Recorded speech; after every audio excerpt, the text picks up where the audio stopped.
दोस्तों, महान सनातन धर्म में मनुष्य को सुखी करने के लिए विभिन्न प्रकार के नियम बनाए गए हैं, किंतु जो व्यक्ति जाने अनजाने में इन नियमों की अवहेलना करता है उसे आगे चलकर भारी परेशानियों का सामना करना पड़ता है। फिर चाहे वो कितना ही धनवान क्यों ना हो, लेकिन जरूरत पड़ने पर कुछ भी काम नहीं आता। वैसे इसी क्रम में आज हम आपको सुबह शाम सूरज और चांद, वाणी और व्यवहार से जुड़ी कुछ ऐसी बातें बताएंगे जो आपके बहुत ही काम आएगी।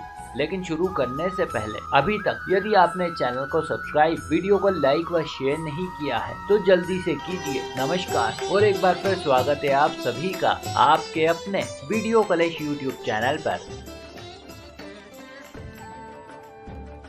दोस्तों, हम लोग अधिकांशतः पूजा पाठ करते हैं। हर एक देवी देवता का एक अलग विधान है। अब इसके अंतर्गत होता कुछ यूँ है कि जब कभी हम पूजन सामग्री लाते हैं तो इसे ऐसे ही जमीन पर रख देते हैं, जो कि सर्वथा अनुचित है। शास्त्र ज्ञान कहता है कि ऐसी पूजन सामग्री जो हम देवी देवताओं को चढ़ाते हैं, उस सामग्री को हमें कभी भूल कर भी जमीन पर नहीं रखना चाहिए। और यदा कदा हम ऐसा करते हैं तो इससे हमारी पूजा का फल व्यर्थ हो जाता है, साथ ही इससे संबंधित शक्तियों का अपमान भी होता है। वैसे बहुत से लोग इसमें ये तर्क दे सकते हैं कि धरती माता तो बिल्कुल पवित्र है, भला इससे पूजन सामग्री का क्या बिगड़ेगा, किंतु ऐसा नहीं है। शास्त्र इसे अनुचित मानते हैं। यदि आप कोई मूर्ति या पूजन सामग्री रखते हैं तो इससे पहले एक साफ कपड़ा बिछाएं, उस पर ही इन वस्तुओं को रखें। इसके अलावा यदि आप दिया जलाएं तो पहले दिए के नीचे थोड़े चावल रखें, उसके बाद ही दिया रखें। आपकी पूजा अवश्य ही स्वीकार होगी।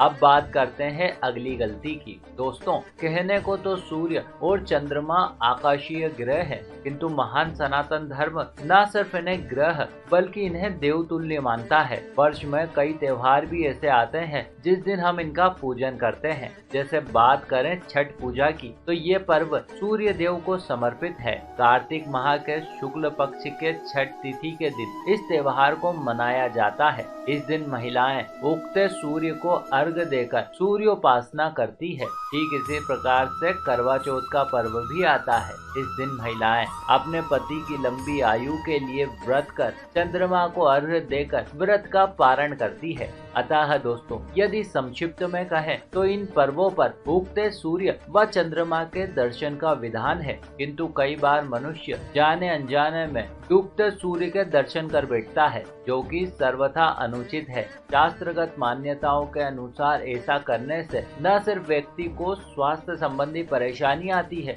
अपितु उसे धन हानि से भी जूझना पड़ता है। अब बात करते हैं अगली गलती की। दोस्तों, महान सनातन धर्म में भोजन का विशेष महत्व बताया गया है। आपने भी देखा होगा, अलग अलग अवसरों पर भांति भांति के लोगों को जिमाने का रिवाज है। हम लोग कभी कन्या भोज करते हैं तो कभी ब्राह्मण भोज, कभी श्राद्ध पक्ष में कौवों को जिमाते हैं तो नित्य प्रतिदिन गौ माता को रोटी भी खिलाते हैं। दरअसल ऐसा इसलिए भी है क्योंकि जब कोई प्राणी भूखा रहता है तो वो असंतुष्ट रहता है, उसमें एक प्रकार की चिढ़ आ जाती है, जिसके चलते वो अहित करने को तत्पर हो जाता है। इसी वजह से हम पितरों को भी जिमाते हैं ताकि वे सदा संतुष्ट रहे और उनकी संतुष्टि से हमारा जीवन सुगमता से चलता रहे। शास्त्र ज्ञान कहता है कि हम मनुष्यों को सदैव अच्छे बर्तनों में उत्तम भोजन ही करना चाहिए। कहने का अर्थ यह है कि हमें कभी टूटे फूटे या प्लास्टिक के बर्तनों में खाना नहीं खाना चाहिए,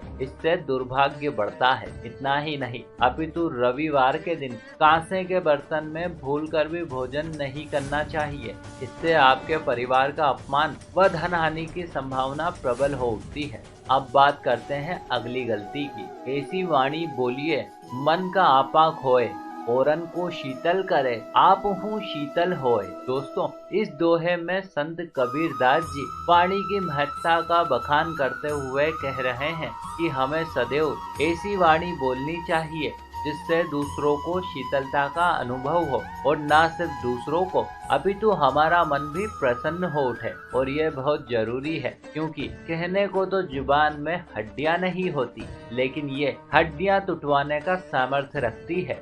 वाणी के संबंध में ज्ञानियों ने कहा है कि तलवार का घाव देर सबेर भर जाता है, किंतु कटु वचनों का घाव कभी नहीं भरता। इतना ही नहीं दोस्तों, बल्कि शास्त्रगत मान्यताओं के अनुसार जिन लोगों की जोर जोर से बोलने की आदत होती है, ऐसे लोगों को शनि के दोष का सामना करना पड़ता है। अतः अब से आप जब भी बोलें 10 बार सोच विचार कर ही बोलें।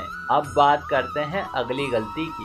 दोस्तों, यदि हम समय की बात करें तो शास्त्र अनुसार समय को 8 भागों में बांटा गया है, जिनमें दिन और रात के 4-4 प्रहर निर्धारित किए गए हैं। इन्हें हम सुबह, दोपहर, शाम और रात इत्यादि के नाम से जानते हैं। किंतु समय के इन प्रहरों में सुबह और शाम के समय को विशेष माना गया है। यदि संक्षिप्त में कहें तो ये संधि काल कहलाते हैं। संधि काल अर्थात ऐसा समय जब या तो रात समाप्त होने के पश्चात दिन शुरू होने वाला रहता है, या दिन समाप्त होने के पश्चात रात शुरू होने वाली होती है। शास्त्रगत मान्यताओं के अनुसार ये समय कुछ ऐसा होता है जब देवी शक्तियाँ, विशेषकर माता लक्ष्मी, घर घर में प्रवेश करती है। अतः जिन घरों में दिया जलता है तो इससे वे अति प्रसन्न होती है। फलस्वरूप ऐसे परिवार उनके आशीर्वाद से और भी अधिक समृद्ध होने लगते हैं। किंतु जिन घरों में उन्हें धूप दीप इत्यादि जैसा कुछ दिखाई नहीं देता,